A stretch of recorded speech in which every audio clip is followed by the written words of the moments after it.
তুমি যদি নবী সাল্লাল্লাহু আলাইহি সাল্লামের কাছে আমল নামা দিয়া বলো যে ইয়া রাসূলুল্লাহ, এই যে আমি আনিসুর রহমান, আমার সুপারিশটা আপনি করেন হাসরের ময়দানে, এই যে আমার আমল নামা। আল্লাহ নবী সাল্লাল্লাহু আলাইহি ওয়াসাল্লাম যদি আমল নামা উল্টাইয়া দেখবে আর বলবে, হায় আনিসুর রহমান, 6 মাস 1 বছর কোনদিন ফজরের নামাজ পড়ল না।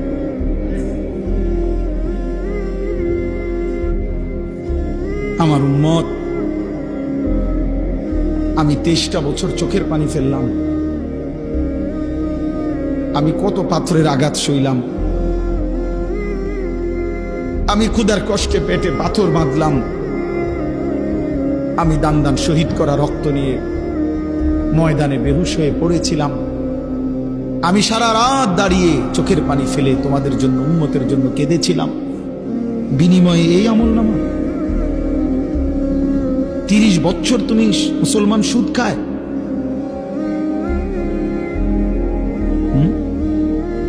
30 বছর 40 বছর সুদ খায়, আপনার ঘরে 30 বছর টেলিভিশন চলে, নারী নাচ গান, এগুলো নবীজি দেখবে না? কথা বলেন না কেন? নবী এগুলো দেখবে না তো কিছু বলবে না? না বলবে মাশাআল্লাহ, দারুণ আমল নামা নিয়ে আসছে, আসো তোমার জান্নাত বুঝাই দেই না।